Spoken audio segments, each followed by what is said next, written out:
ইলিশ মাছের ল্যাজা ভর্তা খেতে কার না ভালো লাগে, কিন্তু আমি বানিয়েছি আজকে একটু অন্যভাবে।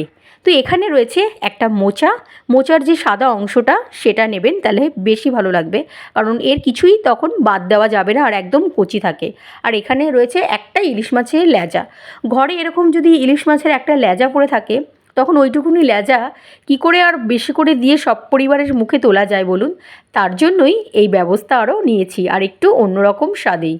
প্রথমেই ল্যাজাটাকে ভালো মতন ধুয়ে নিয়েছি, আর তারপরে জল দিয়ে আর নুন হলুদ দিয়ে এইভাবে এটাকে 5 মিনিটের মতন ফুটিয়ে নেবেন। ফুটিয়ে বলতে একদমই যাকে বলতে পারেন হালকা ভাপাও বলতে পারেন।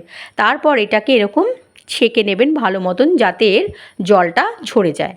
তারপর ইলিশ মাছের এই কাঁটাগুলোকে খুবই সাবধানে আর ধৈর্য সহকারে বাছতে হয়। তো কিছু করার নেই, ভালো খেতে গেলে কিন্তু এইটুকুনি খাটনি করতেই হবে। তারপর যথারীতি ইলিশ মাছের লেজার কাটা ছাড়ানোর পর এই মোচাটাকে আমি নিয়ে এটাকে মিক্সার গ্রাইন্ডারে পেস্ট করে রাখলাম। ব্যাস, এরপরে এর যে যাবতীয় মশলা যেটা দিয়ে ভর্তা তৈরি হবে সেটার জন্য প্রিপারেশান নিয়ে নেব। সবার প্রথমে এইটা মাথায় রাখবেন যেন এই মোচাটা বেশি একদম কুকড করা না হয়, তাহলে কিন্তু একদমই ভালো লাগবে না। এটা যেখানে স্বল্প পরিমাণে কুক করেছি, তো এর ভাজার সময়ও আরেকবার কুক হয়ে যাবে। তো এখানে কড়াইতে সবার প্রথমে তেল দিয়ে দেবো, আর তারপর দিয়ে দেবো আমি কালো জিরে। তো কালো জিরে আর তেল দেওয়া হয়ে গেলে তারপর আমি দিয়ে দেবো, আমি দুবার দৌড়ে দিলাম কারণ একটুখানি কম পড়ে গেছিলো। তারপরে এরকম আদা আর রসুন কুচি কুচি করে ভালো মতন কেটে এইটাকে হালকা আঁচে এরকম নাড়াচাড়া করে সবার প্রথমে এইটাকেই ফ্রাই করে নেব। দেখবেন যেন বেশি ভাজাও না হয়, তাহলে কিন্তু এর স্বাদটা নষ্ট হয়ে যাবে। তারপর দিয়ে দেবো আমি শুকনো লঙ্কা। ব্যাস, তারপর এখানে রয়েছে পেঁয়াজ আর কাঁচা লঙ্কা। এগুলোকে বেশটি করে নাড়াচাড়া করে দেখুন, যখন একটু হালকা এরকম টাইপের ভাজা ভাজা হয়ে যাবে তখনও এটাকে মিক্সারে পেস্ট করে রেখে দেবো। তারপরে আবার কড়াইতে যথারীতি তেল দিয়ে দেবো।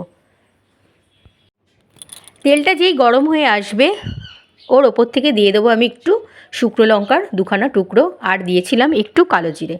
ব্যাস, এরপরে এই যে মোচাটা বেটে রেখেছিলাম সেটা দিয়ে দিলাম, আর দিয়ে দিলাম ছাড়ানো লেজার পেস্টটা। এবার ভালো মতো নাড়াচাড়া করব। তার আগে একটু দিয়ে দেবো লঙ্কার গুঁড়ো, হলুদ, আর দেবো নুন। আর একটা জিনিস মাথায় রাখবেন, একদম কিন্তু লো ফ্লেমে এটাকে ভাজবেন, তাহলে কিন্তু খেতে বেশি ভালো লাগবে। আর যদি হাই ফ্লেমে করেন তাহলে পুড়ে পুড়ে যাবে, স্বাদটা কিন্তু একদমই নষ্ট হয়ে যাবে। দেখুন এইভাবে বেশ নাড়াচাড়া করার পর যখন এটা একদম জল শুকিয়ে মজে যাবে, তখন ওপর থেকে এরকম চিনি দিয়ে দেবেন। ব্যাস, আর তো কিছু খাটনি নেই, একদমই রেডি হয়ে গেছে ইলিশের লেজা ভর্তা মোচা দিয়ে।